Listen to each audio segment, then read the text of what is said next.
it is kind of incontrovertible proof of slowdown in sales, dropping 74%. I believe it. It does. It certainly seems really slow, and that jibes with my general understanding. I'm not sure exactly what data source. There's 20. It's CoStar. Okay. And I believe it's lowest since 2013. I believe Wow. multifamily volume, which obviously I don't think it's adjusted for inflation, so it's even less than that. Which makes sense. I mean, it all makes sense. Oh yeah. Again, and if you're a listener to the Gray Report, this is like not surprising. And I make these things like, oh, it's in the movies, it's here, but like people are generally behaving very similarly, whether it's someone speculating on a movie or whether they're talking about it in the apartment buyers and sellers are acting similar to residential buyers and sellers. Mm-hmm. They're seeing these high interest rates and they're like, I don't want to sell if I don't have to. It says in the article, broader residential housing market is experiencing declines in home prices and sales. There's a Marcus and Millichap report, short research brief that talks about in housing in general, there just aren't enough people selling houses. Everyone buys them. Well, yeah, there's not a ton of inventory. There's some. Yeah. I was on a property tour today talking with a broker, and they're doing BOVs. I think they did like 20 BOVs last week, 20 BOVs this week. Okay. And I was like, are these people that need to sell? He's like, no, not really. These people figuring out what values are. People don't know where things are. Yeah. They don't have a ton on the market though. It's like we've got a couple deals here and there. Then the brokers that always had like many listings have like 1, 2, or none. Yeah. Some deals are getting done still though. But it's few and far between. And as we've talked about, just the gap between buyer and seller right now is too wide, and there's too much fog of war to be really confident. Yeah. And that I think that's going to persist for a period of time. That being said, I think that there's going to be a great opportunity because I don't think that every part of the country is going to be as affected as everywhere else. And there's some assumptions out there, and there's the ways to get creative. We're also just being the Gray Capital. We're just being trying to look ahead and like what do we feel comfortable paying, and having a good sense of the market. We feel like, right, if we feel comfortable, I think that's really where the market is.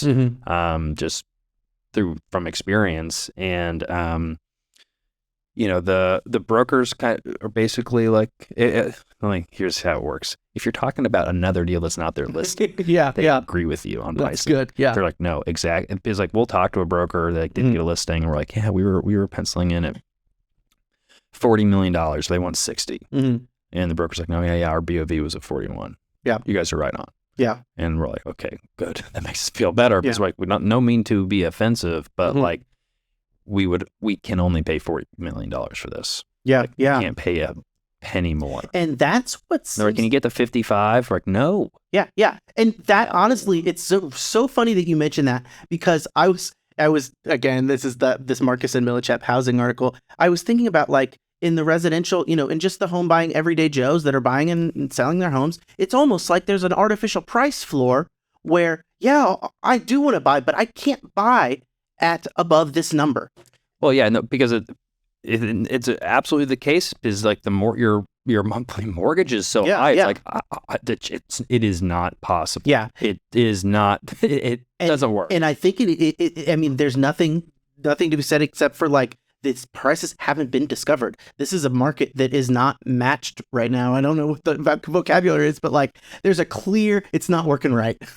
And I mentioned this, I think a couple weeks ago, a few more, about this like idea, there's going to be a cost to this. I don't know where it's going to show up, but the idea that these opportunities are being missed is unfortunate, and it's going to be born somehow. Here's the silver lining. Here's how things will get better, man. Yeah, just be an optimist. We've seen some the green shoots. We've seen some trending performance.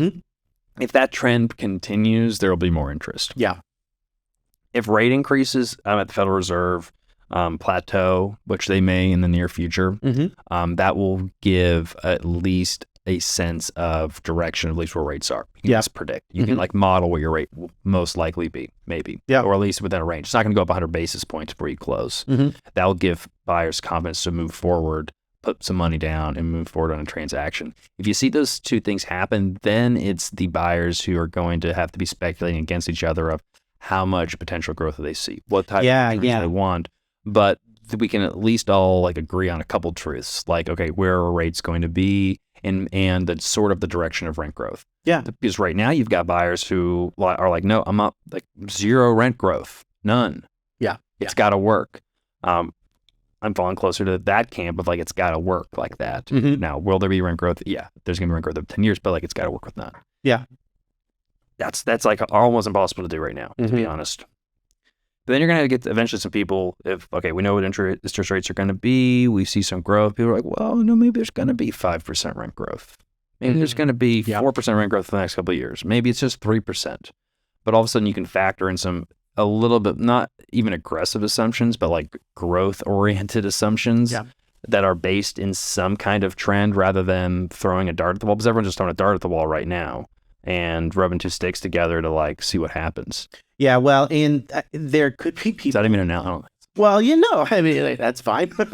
They're making guesses, and I think maybe another guess is like, well, there is appetite for buyers. It's not to be out. Maybe if the buying appetite comes up, then valuations go up, and then we just reach this cap rates just go down, and we just are at a different equilibrium. Or I agree. It's like where are cap rates? No one knows. How much they matter? That's an ongoing question. It's all relative to the market, anyone's perception, and just kind of going rate for yield relative to other investments. Yeah. Right? But we all knew that sub 4 cap rates weren't sustainable. Well, they were only sustainable at a zero rate environment, and now that we're in a real rate environment where rates probably going to shake out around 5 or so. I think cap rates north of 5, I think, make a lot of sense. Yeah. I don't see how they don't, to be honest, over the long term average. Now, if rates are down in the 3 and 4% range, then I think we can have cap rates in the 5%, 5% range or so. Yeah. But I just don't see 5 caps in a 5 rate environment. Well, we'll have to see what these builders are going to do then. Are they going to? Yeah, well, I mean, the new supply coming into the market, if they Are they going to refi? That's. I mean, these are They're all in construction loans. Yeah. And 8% now, 9%. So that may be the way that things come out of it is there are almost 1 million units of apartments currently under construction. Yeah. And I don't think that most developers are in the business of maintaining and owning an apartment building long term. Even if they are, they're not on the permanent debt yet. Some have forward takeouts, already negotiated, but I don't think that's the majority or a large percentage. So cast aside the idea of someone making that getting on the wrong side of a floating rate loan. These developers who they didn't make bad bets necessarily. They weren't they were just doing the same thing that they were doing, and now. So should we be afraid, Matt, or should we be excited? I think we should be excited. Yeah, because I think that it means that there is going to be a mechanism outside of Jay Powell's, decisions that should, brings at least some kind of, and it's instead of residential construction, which seems to start and stop a little bit more quickly. These projects are kind of already locked in.